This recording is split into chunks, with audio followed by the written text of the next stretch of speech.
Okay, so I am, I'm gonna go ahead, I haven't got a response from Fort Knox, so I sent a text, or not a text, Oh, a yeah, I don't message, stop. just to see, I don't know. It's been recorded for almost an hour.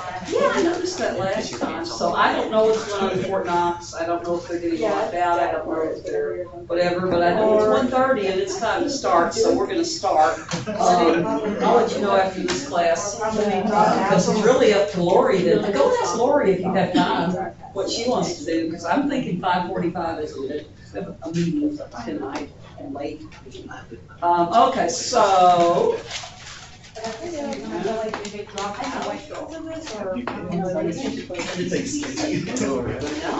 were there last time. There, I don't know if they're not getting in on time because it's locked. No, because Like I said, that, can't hear myself think.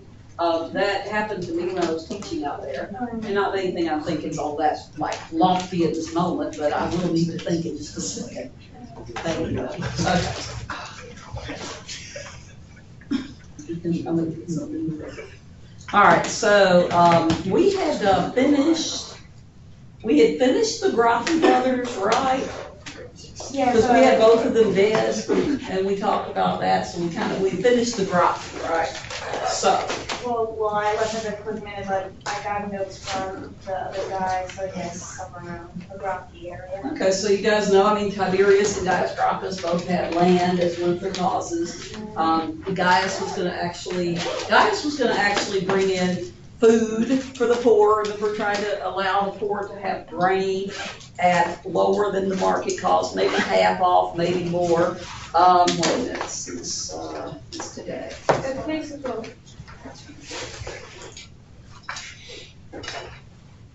Okay, yeah, I'm pretty good about doing the attendance with you guys. Okay, so anyway, where we're gonna start today then is after the Gracchi brothers. And I hope I tried to make clear that the last century of the Roman Republic is a time of great violence. It's where we have the Gracchi brothers being assassinated, or, whatever happened to Gaius, he's dead as a result of the civil wars that were going on. You're gonna have, in that last period of time, before the beginnings of the empire, and before the beginnings of, as Christianity comes into the empire and so on, we're going to have a very violent time, starting with the Gracchi brothers. Now, we're going to go on, and we're going to talk now about, there's a couple of things that are really important that we need to get out of the way here. One of those things is just some basic kind of, some basic kind of housekeeping with Rome here, so to speak. So let's talk about around the same time of the Gracchi brothers, which, if you recall, you had Tiberius becoming elected tribune in 133, and then Gaius was in 123. So somewhere around there, I want to tell you a couple of things you should know. I've got some handwritten notes that I had written here, so maybe a little hard for me to read them. So anyway, so I'm going to say by about 100 or so, about the 100 or so period, we have the great wealth that I talked about before. Remember where I said the Romans had a period of time that they were so wealthy from the colonialism and the conquest that they had gotten rid of taxation, direct taxation, on their people for a period of time.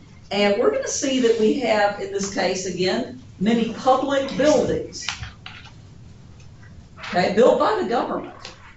The government's going to build and fund all these incredibly powerful and just impressive buildings, great architecture, great, some of them are for entertainment, some of them are shrines and so on. But anyway, you're going to have a lot of money spent on this. And you're going to have, for example, the Forum, by about 100 or so, the Forum, one of these great public buildings. The Forum is just overflowing with people at that point. It's being used constantly. Now, we see that as the Romans continue to conquer, we see a lot of this conquest, we notice that they've brought in some of the people as Roman citizens, but they are going to still bring in some of them as slaves. Remember, 75,000 from Carthage alone. So with these public buildings, much of the labor is actually slave labor. Okay, the conquered peoples that they enslave are going to build most of these incredible, these incredible buildings that the Romans are going to benefit from. They're going to put the slaves in the most dangerous jobs as they're building these great temples and great shrines and great, places of entertainment and stuff. They put the slaves in a lot of physical danger. So, when we talk about the slaves, well, there's going to be so many. Remember I mentioned that the slaves at some point are not allowed to wear distinctive clothing, or they would look around and see that there's more of them than there were the Romans at just about any given time. So we're going to see the slaves are eventually going to try to escape and gain their freedom. So we're going to have some slave revolts. Now, the one that I want to mention, really the only one that we really talk about because it's the most famous of all of them, is the revolt led by Spartacus, okay? There's movies made about Spartacus, there's all sorts of things. This is the biggest revolt. Now, Spartacus was a guy, he's a slave, who was forced to fight as a gladiator. Yeah, this was like movie Gladiator. Was he like the main character? I don't think so, but I haven't seen Gladiator since it came out, whenever it was. And I don't remember Russell Crowe's character. I don't remember who it was. I do remember there were some glaring historical inaccuracies in Gladiator, just like there are in all of the history movies, because they're fun. But I don't remember who Russell Crowe was actually playing. I don't think it was somebody that famous. Now, there was a movie, an old movie, I think it's Richard Burton from the 50s. He played, he was in Alexander the Great. I think he was in Spartacus. It was one of those guys of that fame, that level of fame, like a Richard Burton from the 50s or whatever, somebody played Spartacus in one of those. But anyway, what's going to happen is he's forced to fight as a gladiator. And he wants to quit, okay? He is unhappy, as he would be, obviously, with this. He wants to stop fighting, and he escapes. Now, when he escapes, he's going to end up uniting tens of thousands of slaves under his cause. We need our freedom. Now, they're going to join with him, and we're going to have, for about 2 years or so, these slaves are going to run amok in the countryside, okay? They're plundering the countryside of Rome. So for about 2 years or so, it's going to take several Roman legions to suppress this slave revolt. Okay, so this is the biggest, the most important of the slave revolts, is the Spartacus rebellion. So we're going to have several Roman legions. Now the legions, when we talk about Roman legions, that's the military, and what we have are, some of the numbers kind of different. It depends on, just like a lot of things in history, it depends on when you're talking about, because during the Republic and the monarchy, during the time of the kings in Rome, you would kind of call the whole Roman army like the legion, the Roman legion or whatever, or you'd split it up into, the legions, and there weren't any real hard and fast rules for a while. Now, at some point, what we're going to have is until about this time period right here, about the 100s BC, maybe somewhere around there, getting closer to the change of the calendar and the empire, you're going to have, generally speaking, the Roman legion was considered to be about 5,000 men. Okay, so a Roman legion around that time was about 5,000 men. They're going to eventually change that and make it a little bit stronger, more powerful. You're going to have some of the men who are going to be fighting in the Roman legions. I mean, by the time we get to the empire, the imperial legions are going to have infantry. You're going to have just all of these, however many, again, they change the numbers at some point, but you're going to have the majority eventually is going to be made up of the infantry, and then you're going to have the auxiliaries, we're going to have cavalry, and so on and so forth. But the Roman legions, what we're saying is it took thousands of men to suppress all of these slaves. And some of the best trained military that you're going to see anytime in history, it took for them to put down the slave rebellion. Now what happens is you're going to have a couple of guys that are going to they're going to get on the radar of the Romans at this point. Now they're eventually going to play a big role in government, as you'll see, but these two guys are generals. We've got two of the generals that are involved in hunting down Spartacus and the renegade slaves and so on within, let's see, about 72, I think it was. I'm going to put a little at because or a little c, I'm not sure. Around 72, I believe it was. You've got these two guys, Crassus and Pompey.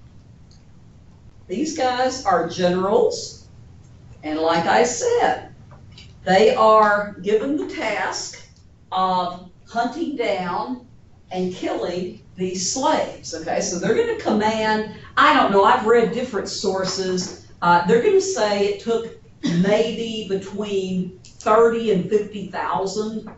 So again, how does that fit in with the legions? How many legions? It doesn't matter, just know thousands, tens of thousands of troops are going to have to come in and try to put down this rebellion. Crassus and Pompey are going to be leaders as far as hunting down and, taking care of the slave revolt. Now, here's the thing. They're going to catch them, and eventually they're going to, Spartacus, not all of them, but a bunch of the slaves, once they're caught, they're going to actually be crucified. And again, that's not a purely Roman thing. Remember, Alexander the Great did it when he took the city of Tyre, crucified all the military men, men of military age at least, and so on. But the Romans, in this case, they're going to crucify these slaves, these escaped slaves, and Spartacus and a lot of the others. And this is going to be the Appian Way, the Appian Way. I've heard it pronounced. I think it's the Appian Way is the proper one. But anyway, this is going to be the major thoroughfare in Rome.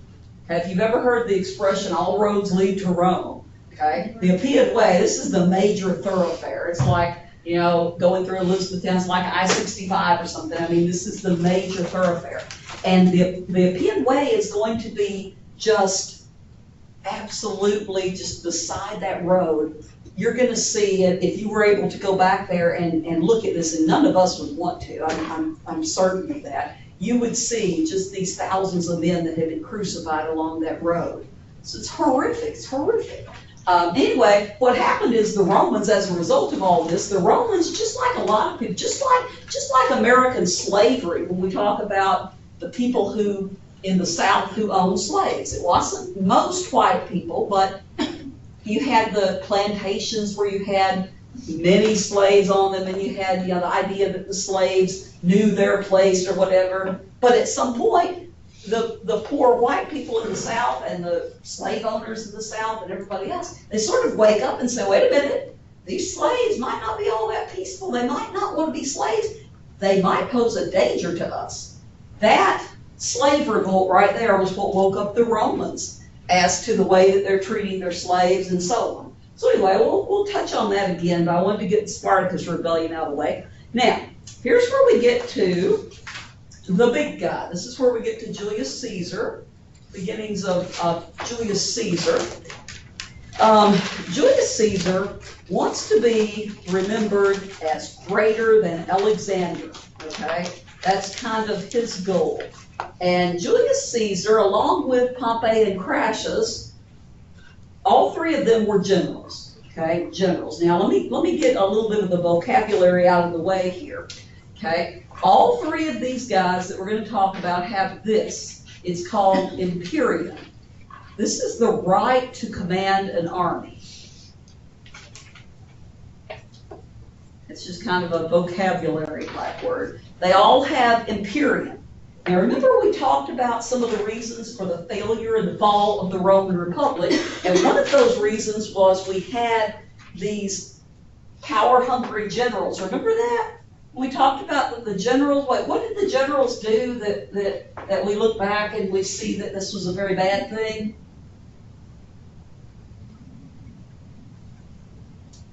You remember we talked about power-hungry generals that had their men loyal to them. Do you remember that? Is that ringing a bell? Okay, good. I was like, see such blank faces. Y'all, this is Thursday. I told you Tuesday. Study. Okay? Y'all. I'm getting all southern on you. Okay? You gotta study this stuff. There is too much stuff. You're not gonna be able to absorb it all right before the test. That is your second warning, okay? When I ask those type of things, even if you don't say them, they should pop into your head. You should be like, oh yeah, I remember that. But anyway, I digress. The main point here that I'm getting at is we're going to see the rise of Julius Caesar. I mean, just forget, any of the other little digressions. We're going to be starting to talk right now about the rise of Julius Caesar, okay? And remember, what I was just leading into there was you have these powerful men who Caesar himself is what we call a megalomaniac, okay? Megalomaniac. Well, megalomaniac, maybe that. Okay, megalomaniac. This is someone who wants power for the sake of having power, okay? Power, whatever power is going to get me, power. Wants more and more control over everything. Julius Caesar is definitely a megalomaniac. Now that word, you should be able to kind of remember it, because if you ever watched, and you may be too young or you may not have, I don't know how well that series has aged. Beavis and Butthead. Oh, yeah. I loved Beavis and Butthead, back in the early 90s, maybe early to mid 90s, Beavis and Butthead was funny. I mean, there's a lot of social commentary kind of on the side in Beavis and Butthead, but a lot of times it's just stupid, it's fun. But Mike Judge, the guy that created that show, also created a few other things. Idiocracy, which is one of my favorite movies ever, perfect social commentary, but also King of the Hill. Remember King of the Hill? Apparently it's on some cable somewhere now in reruns, because Zach told me, he's like, Mama, that show you used to watch that you told me that you liked with Bobby Hill, I'm watching it. And I'm like, are you? Okay, just beware, because there's not really anything too bad about it, but just, beware.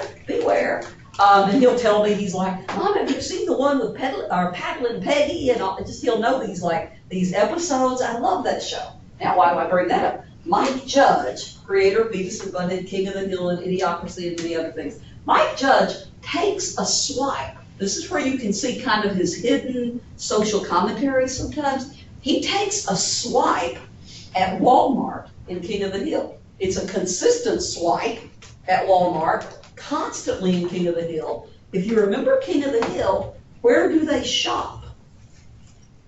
It's not Walmart. Does anybody remember? There's a clue there. It's called Megalomart. Okay, and that again, if you don't watch it, I remember saying this back when that show was on TV and everybody would kind of get it if they watched it. But he had the place they shopped, Megalomart, okay, which makes sense. Low prices. But what he was doing was taking a stab at Walmart for the power grab, where they were putting all the mom and pop stores out of business. Clever, huh? Pretty awesome. Now, Julius Caesar's a megalomaniac, so if you can remember it, however you can remember that, he's going to be definitely one of the most powerful leaders at this time. He wants to be remembered as greater than Alexander. Now, right around, let's see, 61 BCE, he's going to have his first real conquest. Okay, Julius Caesar. I'm going to say first real military conquest. And that's going to be the capture of Spain, or the conquest of Spain, what we call Spain. Now there's no Spain, there's no actual country of Spain until the 1400s, but there's the Iberian Peninsula, and we talked about that when we talked about Carthage and so on. But Julius Caesar is going to be famous in Rome eventually, but he starts out with this military conquest of Spain. Julius Caesar is going to use brutal tactics, okay? He is, again, it's the ancient world, he's not playing around. He is going to use brutal tactics that actually scared the dickens out of the senators.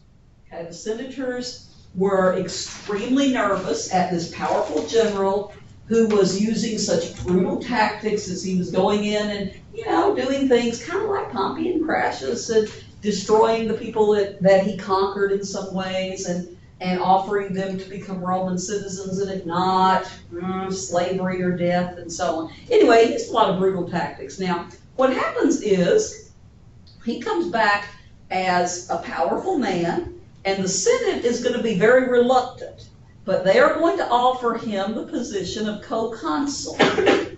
Okay, they're going to offer him the position of co-consul, one of Rome's co-consuls. Now, here's the thing. A consul, we talked about this earlier in terms of Napoleon. Okay, Napoleon went back and started in 1799. He went back and started a consulate in France. Okay, this is an old Roman thing.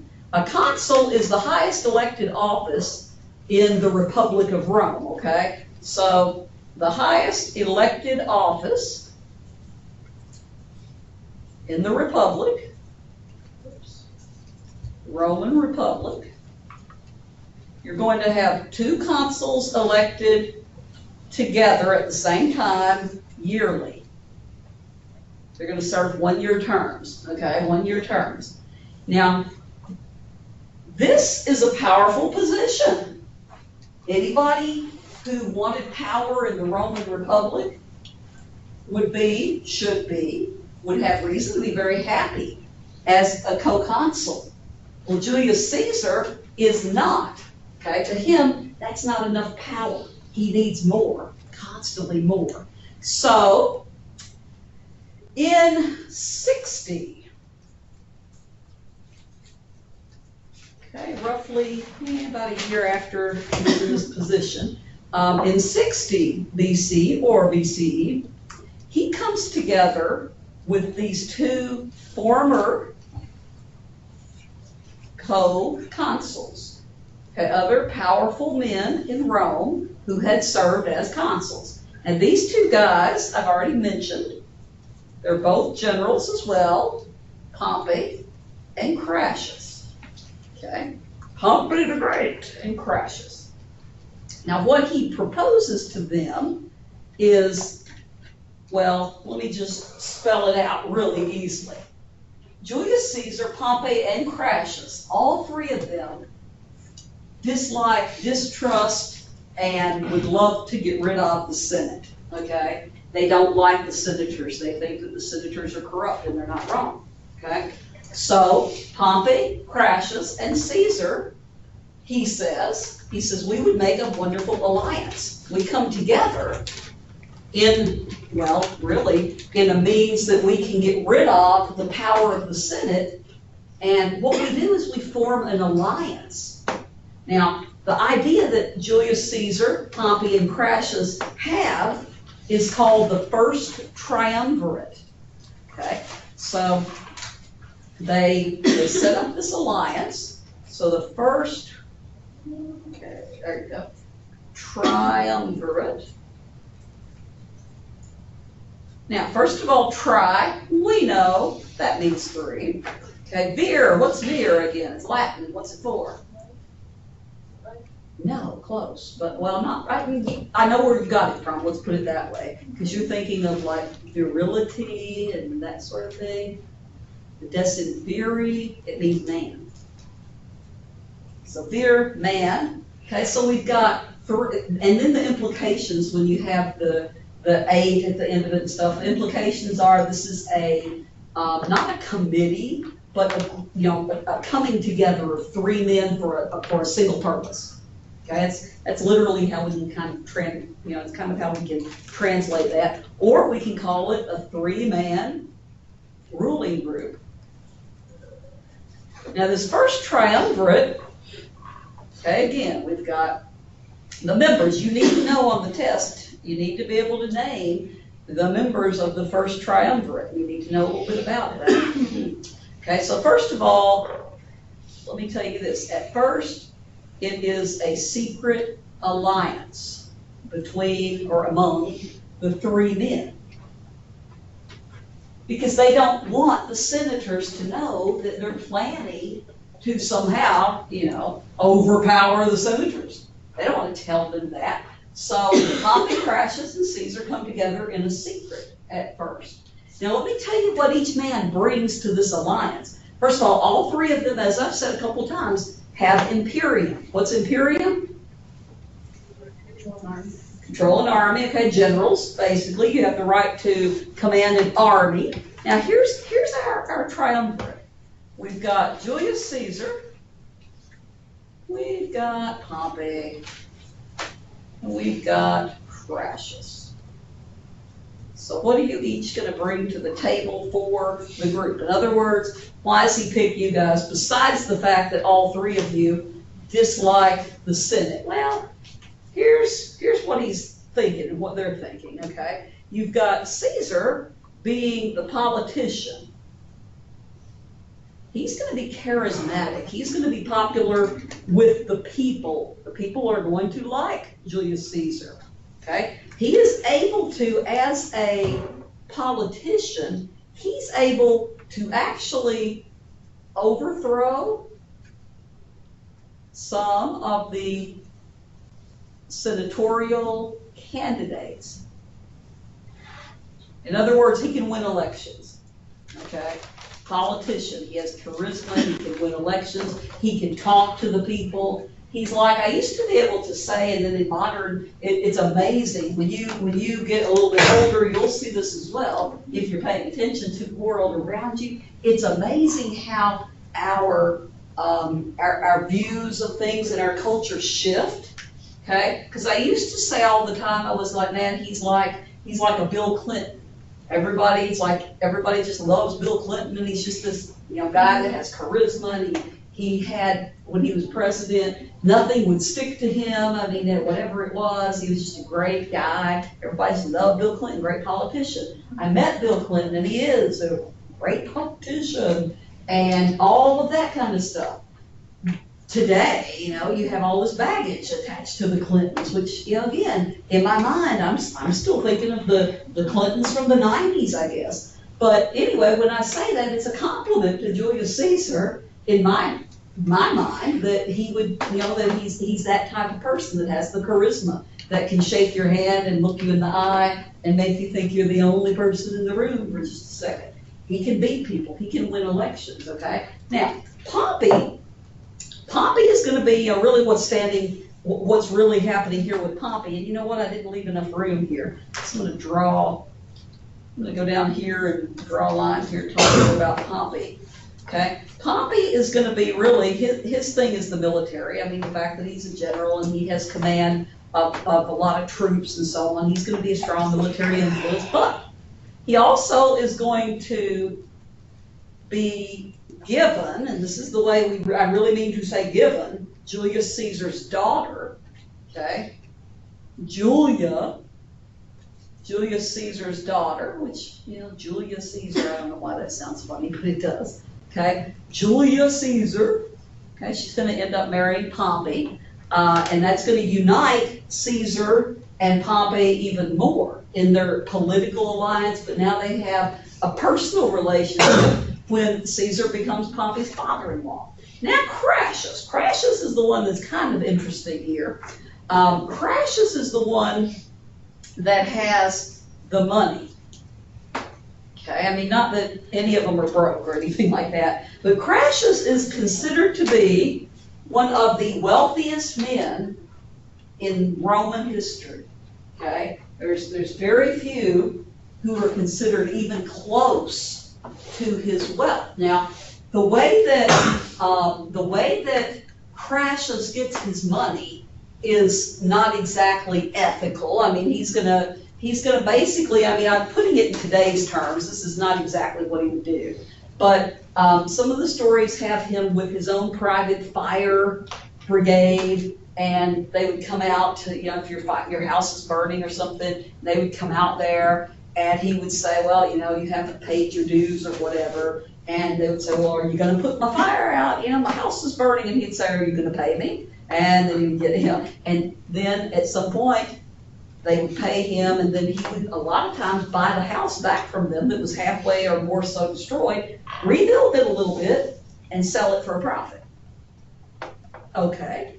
And there's also, I mean, if there were houses that in today's terms, foreclosures, okay, he would buy those and turn them around and sell them to someone else and just take advantage of some of the rules and the laws and the Roman legality, you know, at that time. He was making his money legally but unethically in a lot of ways. So Crassus has the bankroll. Now the problem is that, among other things, Pompey and Crassus do not like each other. Okay, they are not friends. They served as co-consuls. They are not friends with each other. They do not like each other. They are more as, you know, competitors and so on. Now, when they first bring out the secret alliance, the first triumvirate, it's, like I said, it's to keep the Senate at bay from knowing what they're trying to do. But it turns out that the Senate's going to find out that they have this alliance when Julius Caesar stands before, I think it was the Council of 500, it was some big group. He stands before them at the podium or whatever, and he has on one side of him Pompey and the other side Crassus. Symbolically and physically, they are there as support. And Julius Caesar is going to be talking about his ideas for something that we've said so many times, land, okay? That's going to be Julius Caesar's big thing, and Pompey and Crassus, they're going to support him on either side of him, and that's when the secret alliance becomes known, that these three guys are working together. Now, the senators don't know quite the extent, but they know that they don't have a friend in either of the, or in any of the three of those guys. Now, Julius Caesar, he's going to be also more of a, he's going to be more of a populist, okay? He's going to go to the poor, okay? It's a political move, because with Julius Caesar, the poor and the army, okay? The army, also not making enough money, they're going to form his power base. This is his base. Okay, we talk about presidents and candidates, politicians as having a base. That's usually the people that aren't going to leave them, no matter how crazy things get, or how hard things get, or how much criticism they get. You usually have some people that form a base, okay? Julius Caesar's base is his army, and the army in general, and the poor. So he goes to the poor, and he wants to talk to them directly about ways to help them. Because remember, he does want to help them, again, land. He wants to make sure they have enough land, and especially the veterans too.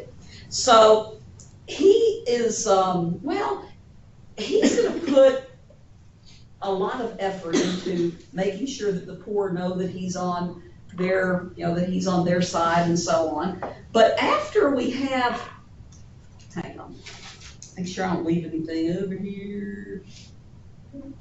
Yeah, okay.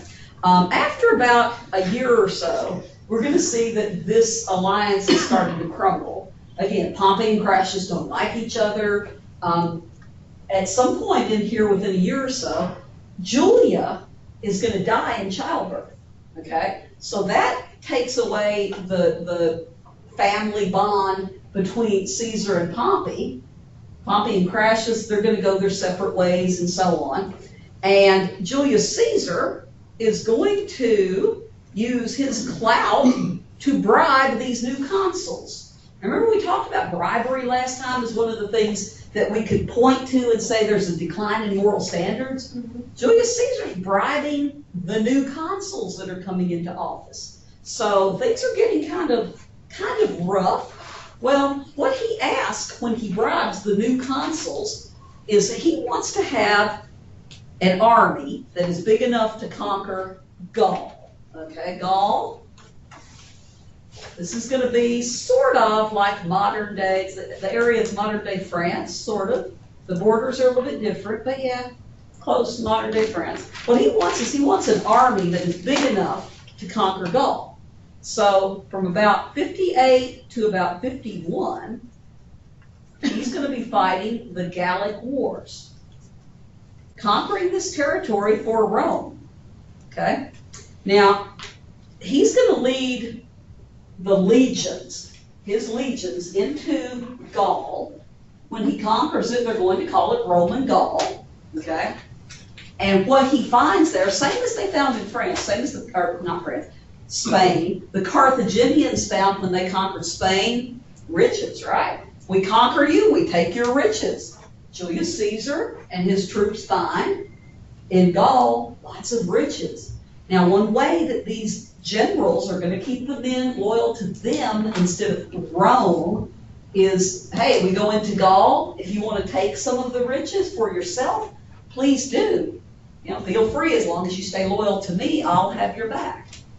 Rome, the actual government, is making a big mistake there because they're allowing these power-hungry generals to gain their own little individual armies. Well, not even little, their own individual armies, okay? So anyway, Julius Caesar's men are fiercely loyal to him. Now, they take the riches over in Gaul, they take everything they can, but in the Gallic Wars, and Julius Caesar himself writes a book about the Gallic Wars. I think it's just called The Gallic Wars, if I'm not mistaken. It's not the easiest thing to read. You can pull it up online and just kind of look at a few pages of it or something. It's not that easy to read. I mean, it's written well over 2,000 years ago and translated and translated and translated in many different translations. But Julius Caesar tells his story. But what we know for sure is that he is responsible for the death and, in many cases, and or enslavement of over 1 million people as he is fighting to take control of this area, the Roman Gaul, as they're going to call it. Okay? So again, when you have, this is enormous human suffering that Julius Caesar is going to cause to the people that were up there in that region. Now again, ancient world, what we're doing is we are conquering these people. We can make them slaves, and they do some of that. We can make them go into our military, and they do some of that. Battlefield, we're going to be killing them, and they do a lot of that. So over 1 million people are dead or enslaved or whatever. Now what he does is he's going to take the Roman idea of conquering their enemies to new levels, okay? And people are going to be terrified of Julius Caesar and his army, okay? He's going to be just a figure of terror. Now, the conquest of Gaul, okay, the conquest of Gaul, in 50 or 51, okay, this conquest is going to be now, well, what's a better word for that? I started to put vital. No, it's not vital, it's pivotal. Can't spell. Pivotal. Damn, sorry. Pivotal. In other words, it's been a long day. I started out to Springfield, I have to be there at 9 this morning. The first thing that happens when I get in the car is check tire pressure. Check tire pressure. Check. I had to go immediately to the Firestone over there closer to where I live to get the tire pressure checked. So I ended up being, because it's about 45 minutes from here, ended up being about 10 minutes late to Springfield and stuff. And so the day's gone from there. And now I can't spell anymore, so I'm going to go home for bed. But I can't because I'm meeting tonight. Anyway, this is a pivotal moment where he has now the army and the wealth, okay? Because JC here, Julius Caesar, now has both the might, the army, and the wealth to defeat pretty much anyone that's opposing him. Okay, opposition. Even Crassus and Pompey.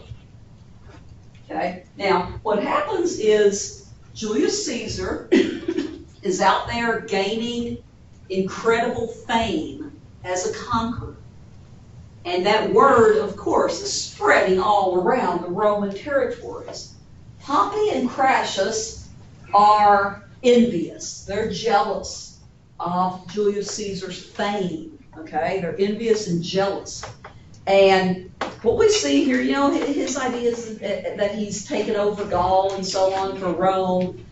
Pompey and Crassus are thinking to themselves probably something like, well, I could have done that. You know, why wasn't it me? Why is it Caesar? Why is he like what we would say today, like the rock star of the moment? Well, what happens is Crassus is going to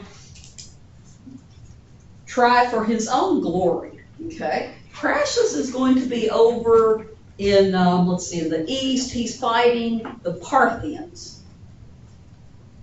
Okay, he's fighting this people called the Parthians. And the battle where Crassus ends up losing his life is in, I believe it's 52 or 53. Okay? Crassus is going to be killed by the Parthians. What was the name of the guy? It's not Odoacer, it's Orodes or something like that. But anyway, he's killed by the king of the Parthians. Okay, by the Parthians king. And the battle is, oops.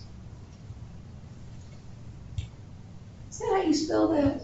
Yeah, it's close enough. Okay, Karai, you can look it up. But the weird thing about that is there's all kinds of stories that go on the record about the killing of Crassus, okay?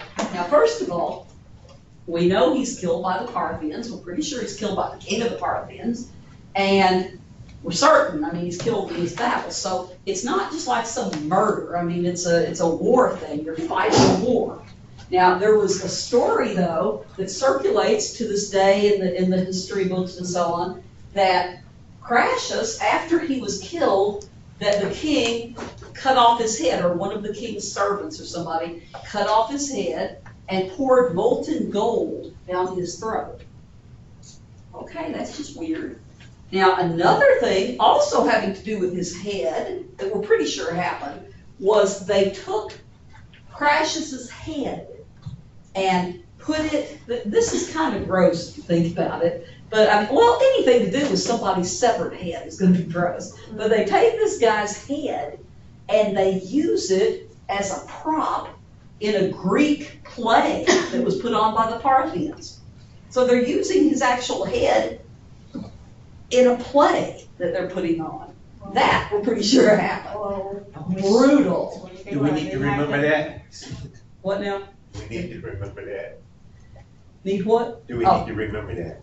Well, I don't think you'll be able to forget that. Well, when you think about it, you had no Okay, so art question. material back then, how are you gonna use it? How are you gonna do special effects? Yeah, I mean, heck, you're gonna use the guy's head, you know? It's not ketchup, it's real blood or whatever, makeup. But anyway, yeah, supposedly his head was used in that play. We're pretty sure that happened. But what we have now, again, we've got by 50, y'all were up.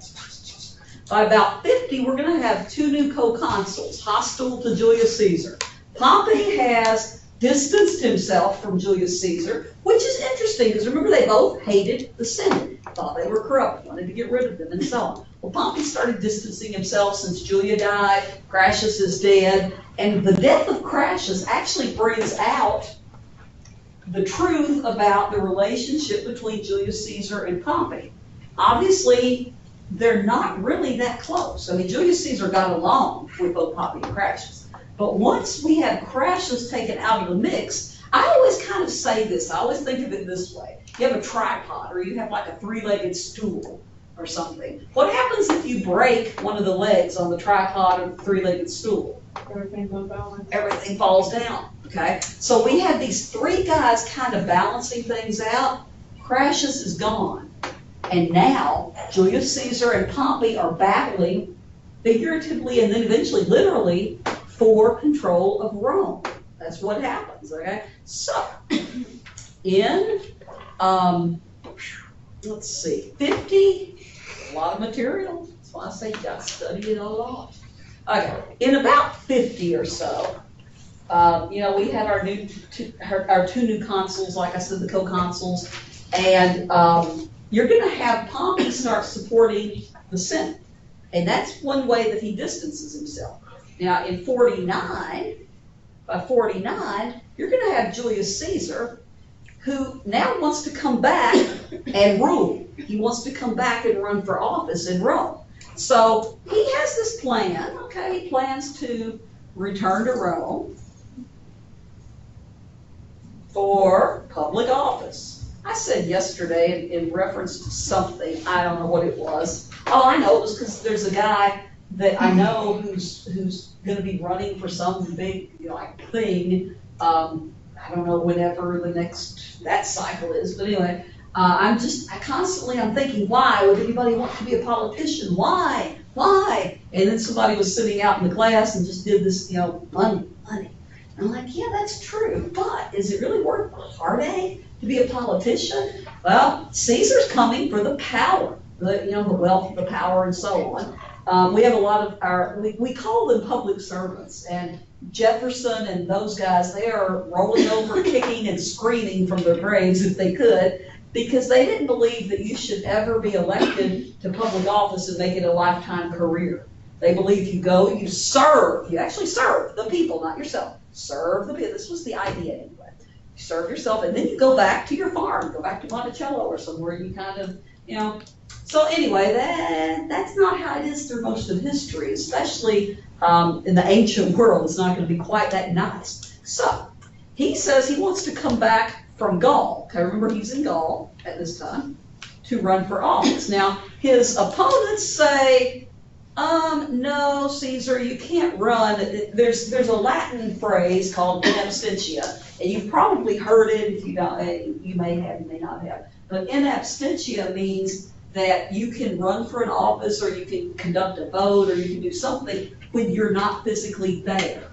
Okay, so he asked, he's like, well, I'm here in Gaul, I've got my army, we're doing this great work, and can I just run for office and then come back and so on? They're like, nope, you cannot run in absentia, you must be here physically. That angers Caesar, okay, first of all, he's angry about that. So Caesar is going to say that he's going to say the same thing that sometimes people say. He's going to say, well, in this case, the senators, yet again, are blocking my rights, okay? He says, I have the right to run in absentia. Others do it. Why not me? Well, we know why not him. He's too powerful. They're scared of him. They don't want him to come back. And remember, his old buddy Pompey is now on the side of the Senate saying, nope, I agree with the Senate. You can't come back, okay? Or if you're going to come back, you're going to have to come back and run, but you can't do it from there. Anyway, what happens is they tell him to disband his army, come back to Rome. Now, if you're Julius Caesar, are you going to disband your army and head back to Rome knowing that there's all this anger and hatred for you? Probably not. So Julius Caesar has to make a choice at this point, okay? He's going to have a lot of choices in his life, and one of the most important ones is going to be this one. Julius Caesar decides that he is going to march on Rome with his army with the intent of capturing Rome, taking control of Rome. Now, Julius Caesar is going to, when he gets over, to a certain place, there's a certain area, there's a certain region, when he gets over there, he knows, hang on, make sure I don't forget anything, my timeline here. He's going to make sure that when he crosses this boundary in 49, there's a river there that's considered the boundary. It's called the Rubicon River. Now today, we don't know exactly what river it was, because nothing's really permanent. Even our landscape, none of that's permanent. So we don't know exactly what river it was, but what happens is when Caesar, he's given the orders to say, okay, look, if you do come back to Rome, you have to return with no army. You have to, disband your army and so on. Caesar doesn't trust them, so with his army he marches, and when he gets to the Rubicon River, this is the point where you have a very famous saying that I don't really hear much anymore. It used to be, you would hear this saying quite a bit in pop culture and movies and so on, okay? Julius Caesar has to choose whether or not to cross the Rubicon. Now, if you cross the Rubicon, which he does, that means that you are now at the point of no return, okay? That means that Julius Caesar is now in open, hostile rebellion. He has now declared war on Rome, okay? If you cross into, because the area that he's crossing into is crossing from the territory where he has power to an area where he does not have power, controlled by Rome, okay? If he crosses the Rubicon, he can't go back. You can't, there's a certain point where if you do something that's so extreme, let's say you do something that you want to take back, sometimes you can't. That's the point of no return. So if Julius Caesar has marched his army across the Rubicon River, they can't just say, okay, let's just not do this. By that point, the word is out, they are rebelling, they are at war with Rome, okay? So crossing the Rubicon is a huge, used to be a famous saying. Also, he's going to say something, the die, is cast. I may be a little sleep deprived on top of everything. The die is cast, okay? Means what's going to happen is going to happen, and we're going to carry this through. Now, there is, in this case, he invades Italy and so on, this proper territory, and we have a civil war. Okay, Julius Caesar against, make it like a wrestling match. We've got Julius Caesar versus Pompey and the Senate. Okay, there's going to be some battles here. I mean, Pompey and most of the senators, when they hear that Julius Caesar is coming, and he's coming pretty fast toward them, most of them leave. They get out of Rome. Pompey flees from Rome, and Pompey goes and organizes his men over in Greece, okay? I have this is the one I can't ever spell, too. There's a few of these things I can't spell. Pharsos, okay? Pharsos in Greece. And you're going to have Julius Caesar and Pompey's men meeting on the battlefield there, okay? Pompey and Julius Caesar, the former members of this secret alliance and so on. Well, Julius Caesar is going to hunt down his former partner, going to hunt him down, and really he's going to wage a decisive attack against Pompey. Now, many of Pompey's men were actually intimidated by Julius Caesar's very well-armed, very well-trained, and seasoned, experienced troops. They've been fighting for 10 years over in Gaul, right? Almost 10 years. And so you've got Pompey's troops that are just completely terrified in some cases. Julius Caesar by name, and his troops by what they see as the show of force. So you're going to have a lot of his troops Pompey's troops that actually run away, desert him. And again, decisive battle for Julius Caesar. Now Pompey, after he loses here, a lot of his troops leave him, he is going to head over to Egypt, okay? So Pompey heads over toward Egypt. And he's going to be under the mistaken assumption that the Egyptians will be glad to see him and that they will welcome him. And one of the stories about Pompey says, as he was coming in, some of them had like his wife and children on the boat with him. But some people had Pompey, as he was sailing into the harbor, that he was talking about, look at the welcoming committee coming to meet me. Well, it wasn't a welcoming committee, because when Julius Caesar finally makes his way over to Egypt, he is given the head of Pompey, okay? So yeah, Pompey was not welcomed with open arms by the Egyptians. Now there's a lot of other stuff going on in Egypt at that time too. You're gonna have, You're gonna have a civil war going on in Egypt too. Oh my goodness. So much war today. By today, I mean in this class, but in the world too. Civil war in Egypt. Well, if you think this stuff is a lot to learn, imagine, you could, if you want to someday, you could become a history professor. This is so much fun. You learn this stuff because the more you do it, the more you learn, just like anything else. Is anybody here even gonna act like interested in being a teacher of children's or like biggins or anything in between? So we have a few. Okay. Yeah, it's really a lot of fun. I think it's more fun at the college level because you have a lot more freedom to say and do things. But kids. Dumb it down. Well, kids, I salute you, but I couldn't do it. Now, what we're going to see is we've got the civil war in Egypt between there's some other stuff going on here with this family. I mean, we've got Ptolemy. Ptolemy the 13th Pharaoh of Egypt. He's only 10 years old or so. Okay. Now, here's the thing. Ptolemy has a sister, Cleopatra, the 7th. This is the Cleopatra. Yes, it's the single Cleopatra that we all talk about. Okay, he's 10 years old, and I don't know. I was looking to see if I had anything in my notes as to how old she is. I feel like she was maybe 18 or 16, something like that. So I'm going to say she's 16 to 18 years old. Keep that in mind because Julius Caesar is much, much older than that. Okay, so anyway.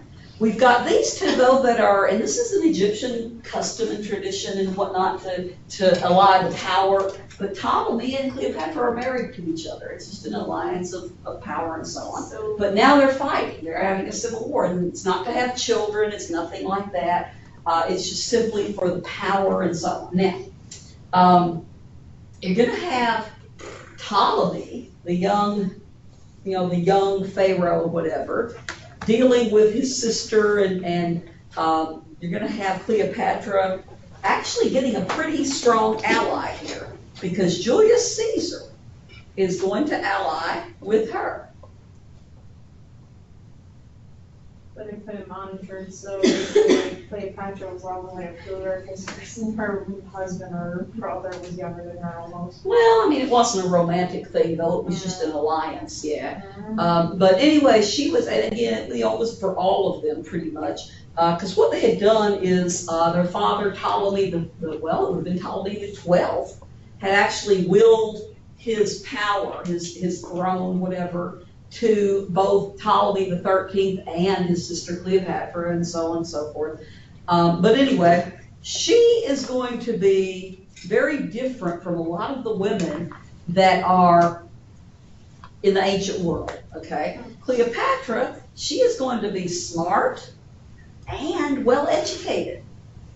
That's not something you see with women throughout, up until modern times, even after the Enlightenment, 1700s. We still see a lot of women who were not allowed to go to college and so on up until the 20th century in some cases, in some places. So she's smart and well educated. Now, the idea that she's very beautiful has been sort of questioned in later years because there was a book written about Cleopatra a few years ago that really kind of, looked at some of the remains of images of her and so on and said she's actually pretty plain looking, but smart, well-educated, carried herself well, which they believe was what made her very attractive in many ways, because she's going to have also another thing. In the ancient world, remember, and we've talked about this, a way for a woman to gain power, one of the few ways for a woman to gain power, is to attach herself to a powerful man, right? And be somehow allied with these powerful men.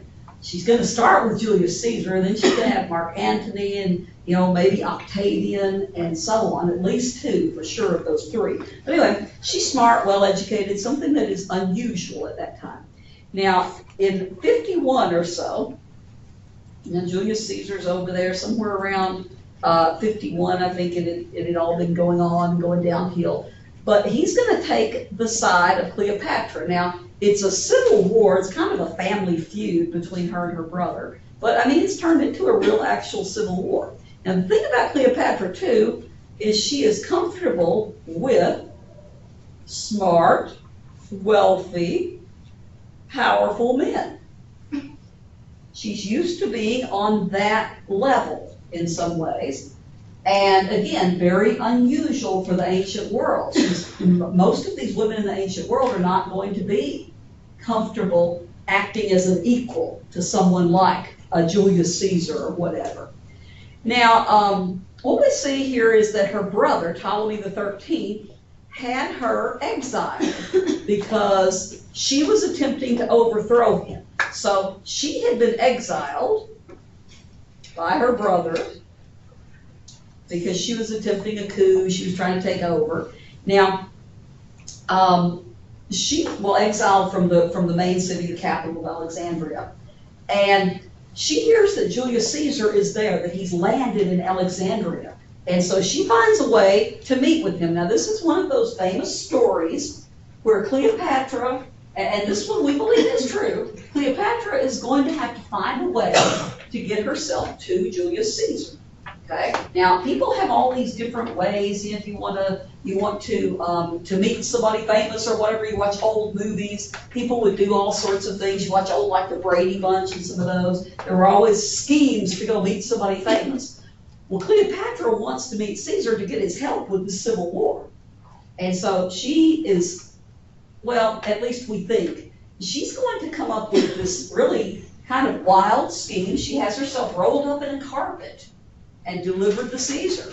Okay, her supporters are going to roll her up in this carpet. Now, I don't know. That makes me feel extremely claustrophobic. So I'm not sure exactly how the logistics of that work. But supposedly she's going to be rolled up in a carpet, smuggled into Alexandria to Julius Caesar. Now, Julius Caesar is 50 years old. She's 18 by this time for sure. I know that one. So, wow, that's a little bit of an age difference, you think? Wow, that's crazy. Now, their alliance is going to finally crush her brother, okay, because Caesar's going to have, his power behind her, and he eventually leaves Egypt, okay? Now, he's going to head off after, and we'll talk about this a little bit more, but they're going to have a child together. They're going to have a child named Caesarion, which actually literally means Caesar's son. I just realized where Caesarion is actually named. Yeah, it's similar. Yeah, it literally just means Caesar's son. Now, in the absence of DNA evidence, naming this guy Caesar's son, this is very important. Okay. Julius Caesar's son, because Caesarion, as the heir to Julius Caesar, the blood heir, could play a very important role later in Roman history. Now we're going to see he doesn't, and we're also going to see why he doesn't, but he could play a very important role. So she names him Caesar's son. Now, he left Egypt, like I said, eventually, took another army, built up another army, some of his old guys, and they headed out toward Asia Minor. Now remember, where's Asia Minor today?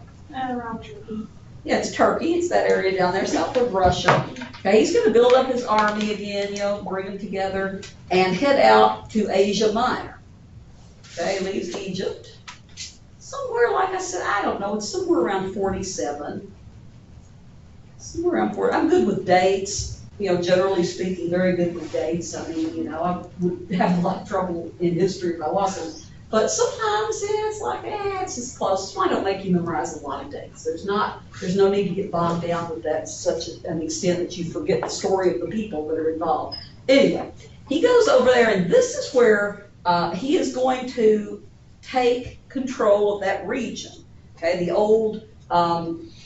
area over there, the old Greco-Persian territories and so on. He's going to take control of this area of Asia Minor. This is where supposedly Julius Caesar said another one of his famous quotes, "I came, I saw, I conquered."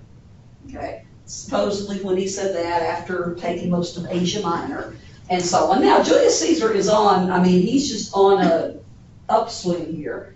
And he's already gotten power in Rome because, like I said, Pompey and the Senate left. And then in 46, and then Pompey's dead and so on. Anyway, in 46, he's going to return to Rome. Now, this is really interesting. A lot of people don't really, unless you know a lot about the history of this, a lot of people don't remember this part.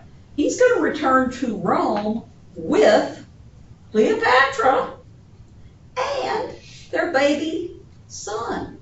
A lot of people don't know that. He's about, what is that, 54 years old now? Okay, usually men like that age usually die, or dead, or come before they're 50 or something. It depends. See, in the ancient world, I mean, you have your lower life expectancies, but then you have the guys like Socrates who was put to death when he was 70, and he could have lived, who knows. So it depends on, I don't know, a lot. Probably his, all of his military stuff, I'm sure helped, keep him in really good shape. But he's 54 when he comes back to Rome with Cleopatra and the baby, little Caesarea. Now that's kind of very interesting because now the Romans do something, well, I don't know, is it expected? Is it unexpected? I think it's expected. The Romans make him not emperor. He's not an emperor, okay? Dictator of Rome. Now we hear that word dictator and we suddenly think of Hitler and all the, Stalin and all the horrible things and so on. That's not actually what it meant at the time. A dictator is a position. Let me see, I'm trying to get some of these that actually, it's not like you have the guys who are going to just take over by force. The same thing I told you about tyrants and tyranny, it has a different meaning, okay? This is actually a position that Roman citizens vote on only in times of civil war or major crises. Okay? So Caesar's come back, he's honored and so on, and they look though at Cleopatra. And they sort of, and this is not going to play well for him or Mark Antony for that matter, they look at this young little girl, really, with this older man, and she's a foreigner. She's, the queen of Egypt. And you start to hear people wonder aloud, well, look at her, she dresses differently from the good Roman women. Now remember, the Romans by this time, and it's going to continue on through the early empire, through Augustus and some of those guys, but the idea, remember, is the Romans have class, and they have, you're honest and you're true, and just all of these great adjectives. Remember when we talked about the Aeneid? The whole concept of writing about Aeneas was to tell the Roman people by using those adjectives what they should be as good Romans. So they start to question Cleopatra's, her openness. Is she this loose woman, as some people would say? What's up with her? So, in other words, they believe that she's bad. Now, here's the other part of it that you may not know about the Romans. Julius Caesar was already married. He's already married to his third wife at this time. While he's got his girlfriend there, he's already married to his third wife. And she's not his first girlfriend. She's not, okay? And she's not probably the last, but she's not the first. Now, here's the thing. Tell me that the world, throughout much of history, tell me that it has not been slanted toward men, okay? I taught about this with Napoleon this morning. Let me tell you, you can deny your male privilege all day long, but my goodness, listen to this, and let me tell you about Napoleon someday when you take 105. All right, watch this. Okay, he's married to his third wife. Adultery. Under Octavian, under Augustus, it's going to become illegal and so on, but with some exceptions. Okay, so anyway, at the time of Julius Caesar, it is legal for men, okay, as long as the woman is not married. because then you're messing with another man's property. Okay? So, he takes advantage of his liberties. Now, the fact that the wives can't say anything, I mean, your husband, he's got the right to have mistresses. He can have as many as he wants to. You can't say anything. Who are you? You're just the baby maker. But wasn't Cleopatra married to the brother? So what who's on? Yeah, but that wasn't considered, yeah. First of all, Ptolemy, I think, has been killed by this time, the brother by this time. She's not a Roman citizen anyway, so none of the Roman laws are gonna apply to her.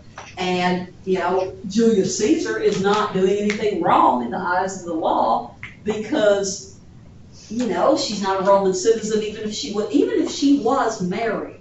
Like, let's say, really seriously in a married relationship with whoever, her brother or whoever else, they would not really hold him to that standard because she's not a Roman citizen, if that makes sense. Does that make sense? Yeah, I mean, we're talking about Roman women, so yeah, that's a good question, absolutely. She was married, but like I said, I think Ptolemy's already gone by this time, like in the Civil War. Poor little guy. But anyway, adultery is legal for men. It's perfectly fine. Now, here's the other part of the story, though, is the soldiers knew how Julius Caesar was. His soldiers used to sing. They would sing the following, something to the effect of, you've heard variations of this, but supposedly, you know, one of the earliest comes from the soldiers. Men, lock up your wives. Julius Caesar's in town. Lock up your daughters. Here he comes, something to that effect. Because Julius Caesar apparently was just womanizer. Okay, now, if the woman was married, you know, would they enforce it against Julius Caesar? Probably not. Okay, I mean, this is Julius Caesar, he's so powerful. Anyway, we're almost done for today. But anyway, you're going to have Julius Caesar, he's having, let's see, he's having a lot of success, but let me leave you with one other thing. Okay, one thing he does, remember I told you he appeals to the poor, that's his base, the poor and the army. Okay, one thing he does once he becomes dictator and he gets into this position, he is going to cancel many of the farmers' debts. That would be nice, wouldn't it? Many of the lower, you know, the lower income people, the farmers, many of the farmers' debts, he's going to cancel them. And this is going to get him into a position of, again, extreme popularity with the lower classes. Okay, now next time what we'll do is we'll finish up Julius Caesar and we'll start with the empire next time. We don't have that much further to go before Julius Caesar is assassinated, but we have a little ways to go, and then we'll start with Octavian, his great nephew, his adopted heir, who becomes the first actual emperor of Rome. This stuff is pretty fun. And at the same time, I realized Julius Caesar was a devil of Rome. Because he's mounted on his third wife. Julius Caesar. Because when you think about it, mounted on his third wife. Look. He's foreign. Look, nobody, I don't think he likes this. Well, yeah, it's fun, isn't it? 'Cause, you know, again,